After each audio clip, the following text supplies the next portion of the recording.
What's up guys, Reeve13 here and welcome to another Gunpla review, and what we have here today is the high grade Gundam Seed Dreadnought Gundam from the Gundam Seed MSV series. Let's get started, shall we?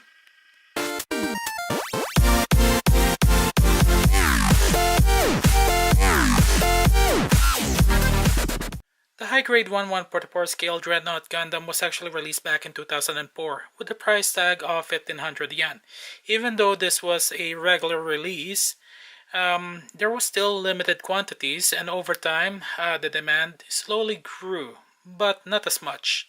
You don't see this type of unit in Gundam groups or in mainstream. So it took years for Bandai to re-release it again, and that's actually one of the reasons why I actually have this. Is because Bandai decided to re-release the Seed line again, and looks like they are following through a specific schedule, which is I'm actually quite thankful. It still took a long time, and I am actually waiting for a revived version of this unit now. Now let's talk about the history of this unit here. So the Dreadnought Gundam is actually built using a heavily modified Guais frame. And the data that was acquired for testing this unit became the Providence Gundam. So after the testing, they actually started dismantling this unit and was later retrieved by Prayer Reverie and the Junk Guild. And this ended up having its own storyline, which is quite nice, and my suggestion is check the manga.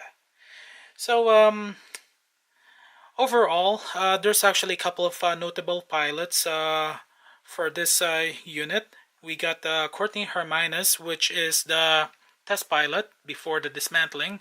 Prayer Reverie, which is, I will be talking about him in a little bit, but quite an interesting history. And then Kazahana Aja from the Junk Guild. Now let's talk about Reverie here. Reverie is actually a clone, just like Ra La Crusade. He is a clone of Al the Flaga, the father of Mula Flaga. And he actually do have a different personality, a kind-hearted version of it. During my research of who Reverie is. And my suggestion is, again, check out the manga series, and trust me, you will like it. I haven't had the chance yet because I just don't have any time. Okay, so I'm not gonna spoil it any further, but yeah, quite an interesting storyline. Now, for the variant of this unit here, there is actually the Dreadnought H, which is actually a combination of parts from the Hyperion Gundam, which I will actually be talking about later on when I review the Hyperion Gundam, which I actually do have. Okay, now let's go to the next part here. Let's talk about the details and the weaponries of this unit here, which is quite nice in my own opinion. As you guys can see here, I've already posted this unit to actually bring out its features. Now, the most notable weaponry that this guy actually have are the Dragoon system here, the Dragoon pods, which is really, really nice. It can actually, you can actually take it apart, which I will be doing a demonstration later on this video, and I really like it. I really like the design frame. And the next weaponry that we have here is, well, you get your basic beam rifle, so you guys can see here. Now, there's actually not a whole lot of, just one color. But you can actually paint it as always. And the next part is the claw here. Yeah, it's actually called the XM1 Priestess Beam Reamers. This is actually a beam gun, and the wires is actually used because if this unit malfunctioned. So in the storyline, you must have high spatial awareness to be able to pilot the Dreadnought here. And yeah, just in case the beam gun malfunction or the reamers, it can retrieve it easily, since this was actually literally a prototype Gundam. Now the next part of the weaponry that we have here, and the protector, is the shield here. Now the shield actually get an extra feature also, which is it can be turned into a beam sword or a beam saber, similar to the Providence Gundam. Actually, this is where in the storyline, this is where they got the idea of installing a beam saber into a shield for the Providence. Now sadly, this unit doesn't come with a beam saber effect. For some reason, I do not know why they didn't, but in the manual they did actually show it's compatible. That's the only part. And I do have the Providence Gundam here, as you guys can see, and all you have to do is just install it. Easy. It's really not that bad. Now the next part here is the extras. Well, the extra parts that we have is actually, well, you guys can see the claw here, but it actually does come with two. And we do have the retracted one that you can actually install, which I'm gonna show you guys here. Okay, let's just remove the shield. Yeah, there it is. And it actually attaches to the torso also. And that is all the extra parts. And for the stickers, this is actually, this kit here is heavily stickered, as you guys can see here. A lot of white parts, one green for the forehead, and the only sticker that I use for now is whatchamacallit, the eyes. And decals, it's actually quite simple. You actually use them all. So the reason why I haven't actually installed the stickers yet is I'm actually doing some work on this unit. I'm putting some details. I want to bring out this unit's full capabilities. Yeah. And why don't we do a mobility test here? But first off, let's remove the turntable. Before doing the mobility test and talking about the issues here, a quick presentation on its special features. Now this is actually quite nice in my own opinion, and we will start off by removing the claw here. So it is actually very simple and a little bit tight on the torso, but installation is not that hard. As you guys can see, there's an attachment here at the side skirt, and another one. Let's see here, as you guys can see, let's zoom in there. Yep, there it is. Another slot here where for the claws or the reamers, which is not that bad. And all you have to do is just remove these two pieces here. It's really not that hard. And then you get the other part and just really easy installation. And when you're putting it, installing it, make sure that you attach the torso, the part for the torso, and then just push up the other part right in. Now you may actually have to trim it a little bit depending on the condition, but yeah, that's it. Really easy. Now removing this, do the opposite. Just do it in reverse. Now you can actually remove the reamers here if you want to remove it easily. And there you go. Now let's put that back because I'm gonna need it for the others. Okay, very easy. Okay, now the next part is actually the Dragoon pods here. Now, oops, well, let's ignore that piece is there, but the Dragoon parts here is actually quite simple. You can actually just pull this. There's actually polycaps attached to this one here, so you can, it's very easy to remove, which I'm actually kind of glad. And you can actually remove the thrusters and you get a separate piece. Then you can actually just put this together to be its own, yeah, gives it more mobility and high maneuverability. A lot of thrusters here. There you go. And the next piece, actually that is all I got for the features, really. Now I've already shown you guys the feature for the shield here. Now, and the lack of beam FX. But this one here, there's a poly cap, so you can actually pull that off or no. And it actually rotates, which is not that bad. Also, it's not stuck in one position, so you can actually pose the unit any way you want. For the beam saver here, well, as all beam sabers, beam rifles, the handle moves, that's it.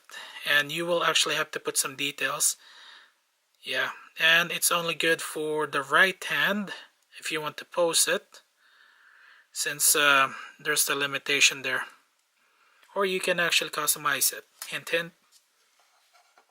Now for the next part, let's talk about the mobility test. And then, oh, damn it.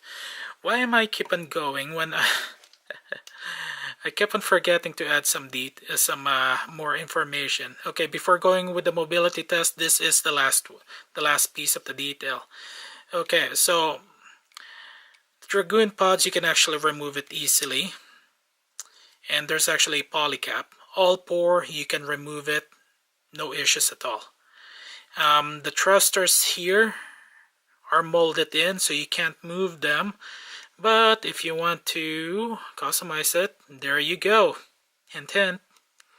Now the only part that in my suggestion that you can modify to move the parts is the thruster here underneath, and maybe the pods itself. This one here you can remove easily, but maybe you can actually trim this area off, add a polycap. Since I don't do modding as 100% full time, I can only go so far. Okay, now let's do a mobility test now and talk about the issues. And since I'm already holding the Dragoon pod, let's talk about the Dragoon pods here. Okay, so I've actually done some work already on a few. The issue that we have here are the seam lines and the nubs.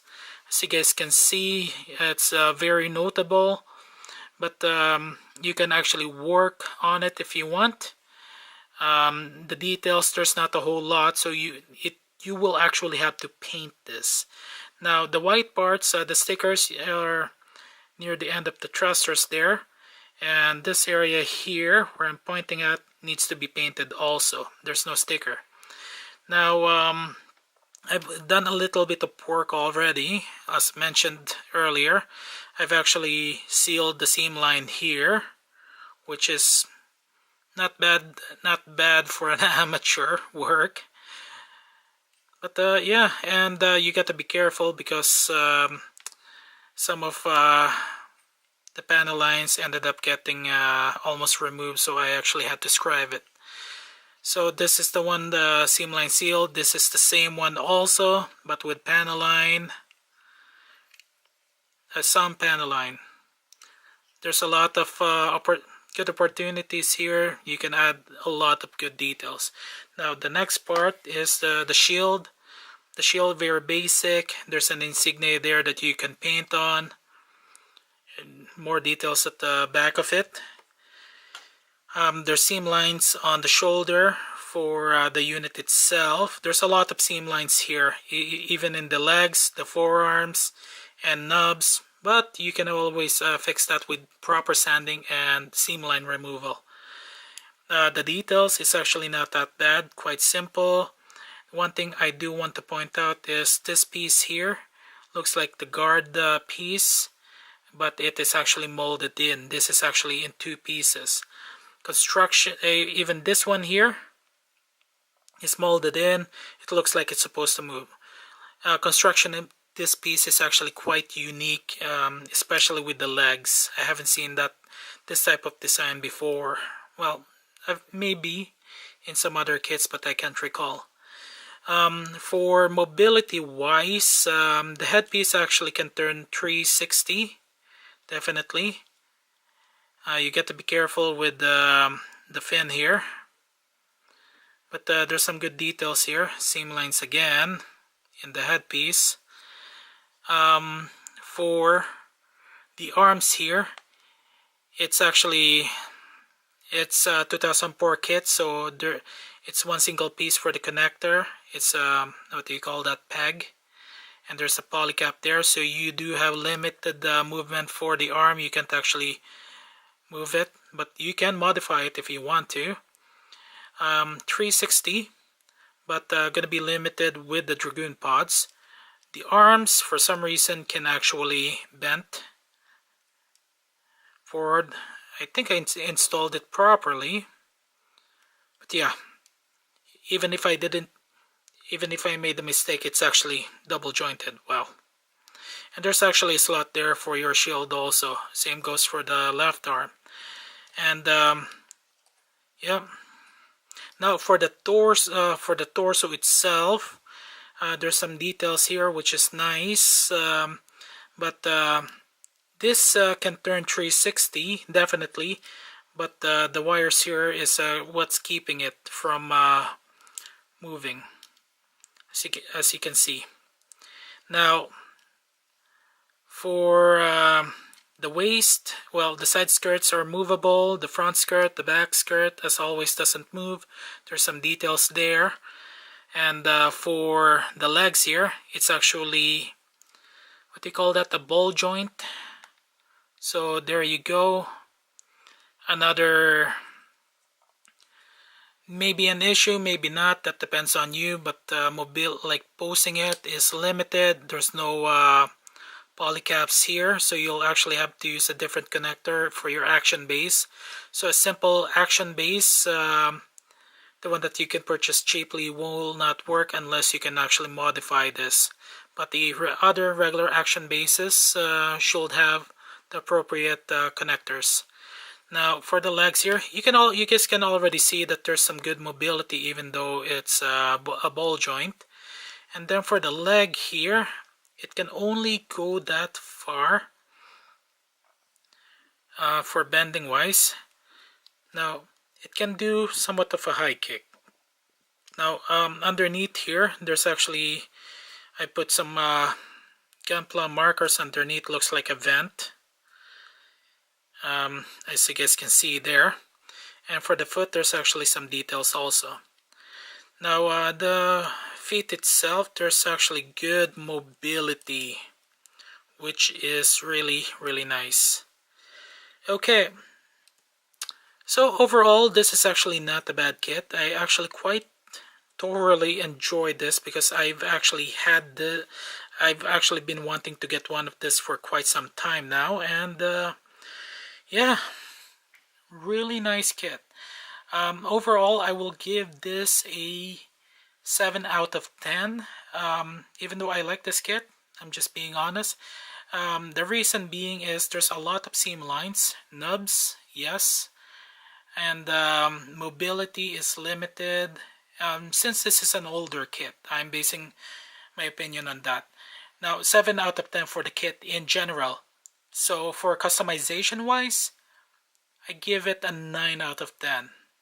And the potential for customizing This unit is there due to the fact that there's actually a variant for this, which is called the Dreadnought H, piloted by Canard Pars, which, as I said earlier in the video, I will discuss in great details. Okay, there you have it, guys. Thank you guys for watching. This is a really good kit. The next review, I'm planning on reviewing the Hyperion Gundam, but I may have a special item that may be arriving soon. So just hang tight on the next video, okay? This is Rave13. Thank you guys for watching this video. Have a good day, good night, afternoon, wherever you are. Signing out.